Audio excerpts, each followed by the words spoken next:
some guy that can really help us out and keep me out of the weeds, Brian Hoops. He's president, Midwest Market Solutions.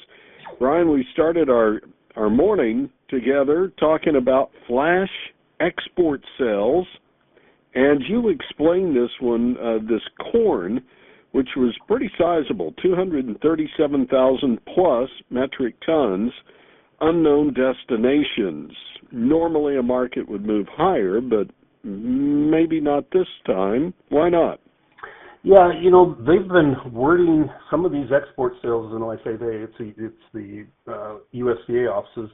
So private exporters are required to announce or report any type of sale in the grains over 100,000 metric tons. And so we get a report in the morning when the USDA office opens at 8 o'clock Central Time, and it tells us what these sales were. And these are large sales.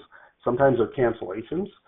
In this case, it was a corn that was received and then sold during the reporting period. So what it means to me, without explanation from the USDA, is that somebody, an importer, brought corn into the country, and most likely that comes out of Brazil and into North Carolina, and then they turned around and resold it. So it's confusing, I think, to the trade, and trade doesn't like to be confused, but it's not really any bullish something that we can put in our balance sheets, because actually we were importing corn, and we do import corn, soybeans, and wheat, for that matter, throughout the marketing season, but usually they're very minimal. We're more of a net, traditionally a large net exporter. But it does appear that this was an import that turned around and turned into an export. So that's why I think the market really didn't have a very positive reaction to it. It was almost shocked that we were importing corn at this time of year into the country as much as anything. But we did see soybean sales, 132,000 beans to an unknown, 132,000 beans to China, and that really helped to rally that soybean market. We did not have any sales on Monday or Tuesday of this week for soybeans, and the market, I think, was clearly disappointed with that. Overnight, we had dropped to within just pennies of contract lows in both soybeans and soybean meal. And once these sale announcements were made, we did see a lot of short covering and kind of a nice little rally as I think as a result, with some short covering as a technical motivation and the fundamentals coming from some just additional export business.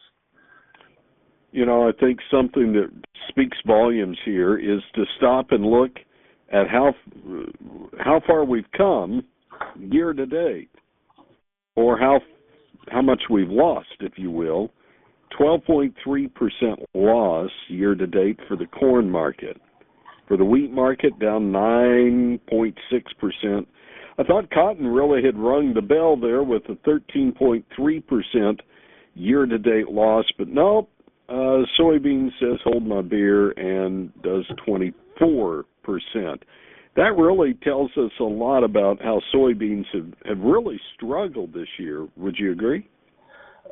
Absolutely. When you put it in that type of perspective, when you look at prices compared to where we were a year ago or year over year type of declines, and we talked this morning about exports and how our soybean sales were very, very poor to begin the marketing season. But with all the business that we've done in September and October, we've caught up and actually moved ahead of last year's pace. So you mentioned prices being down compared to a year ago. However, our exports are ahead of last year's pace. I think corn is like 36%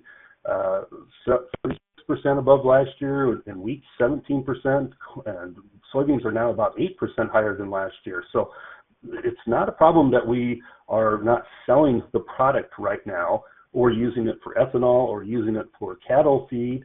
It's the fact that we just have too much supply. This is the largest supply of soybeans that we'll ever harvest here in the United States so far in history, and it's the second largest corn supply, trailing last year. So we had back-to-back of massive corn crops. We've had soybeans that have been very large, especially this year, and on top of that, it looks like South America's growing season got off to a dry start and has really turned wetter, and boy, that forecast looks beneficial for the crop development, for early crop development. Right now, you'd have to think that they're going to have near record type crops in South America, Brazil, and Argentina. One thing that gets lost in this, when we talk about these big crops is how productive and how efficient we've come with U.S. Ag. This is Commodity Wrap.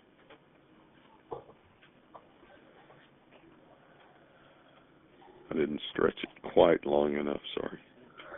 Okay. Yep. This is Commodity Wrap.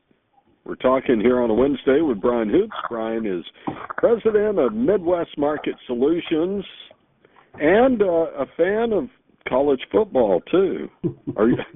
So first, before we jump into livestock futures, what college or colleges are you following, and how are they doing? Oh well, I watch a lot of the colleges, Tony. But Minnesota Gophers is one that we really pay attention to in our family because the oldest son works there for the Gophers. If you listen to the Gopher Radio Network, you will hear him host the post game and pregame shows at halftime as well. And he also does volleyball, hockey, and basketball for the Gophers. So we follow those sports and him really closely. The youngest son played Division II college football at Augustana. He just graduated after last year, so he's off into the working world, and we follow them closely as well. Went to games and drove a lot of miles over that time frame. And here locally, just a few miles from our home, is Missouri State University, and they're doing well. They've had some struggles over recently in the last 30 years, but last couple of years they've kind of turned the program around and nationally ranked. So, Minnesota Gophers are middle of the Big Ten, but I think they're probably better than their record shows. And Augustana's leading their conference after winning it outright last year and 3 out of the last 4 years. And same thing for State, top end of the conference. So we're having a lot of fun with the college football season. Well, and I'm using this as a segue to talk from pigskin to pigs, i.e. hogs. Hog market higher again on Wednesday. Wow, this has been an impressive run, up over 21% year to date. What's driving this? So what's driving it is technical buying. We talked in the last several weeks on TV and on this program here about the discount that December hogs held to the lean hog index. And it was sizable. It was at over $10, $12. And when we get into October going up the board, traders are going to look at that December contract and think it's just too darn cheap and we need to bring the futures market higher. Well, October went off the board. December's a lead contract.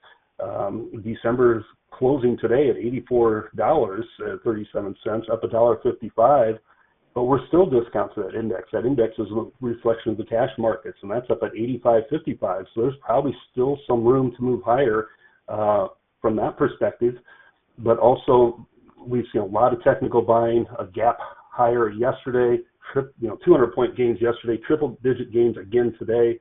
All this is, kind of works together. When those technicals and fundamentals work together, you can see some really big moves. Now, the word of caution I would have, or if you're a producer out there, we're starting to get into some weekly chart resistance. Commercials have been selling into this rally.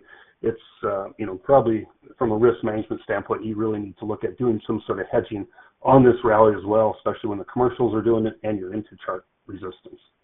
Yeah, commercials really don't get into it to lose money. So probably trying to outthink them is, could be risky.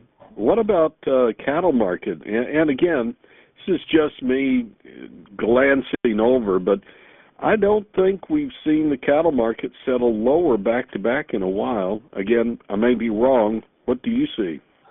Yeah, we did have a little setback last couple of days, and you look at where the cash is and where the futures closed at today. You kind of scratch your head and think, why are we dropping the futures off this much? Because cash is probably going to be at least 190. That's where the bids are starting to surface already on a Wednesday. That's pretty rare to see bids on a Wednesday.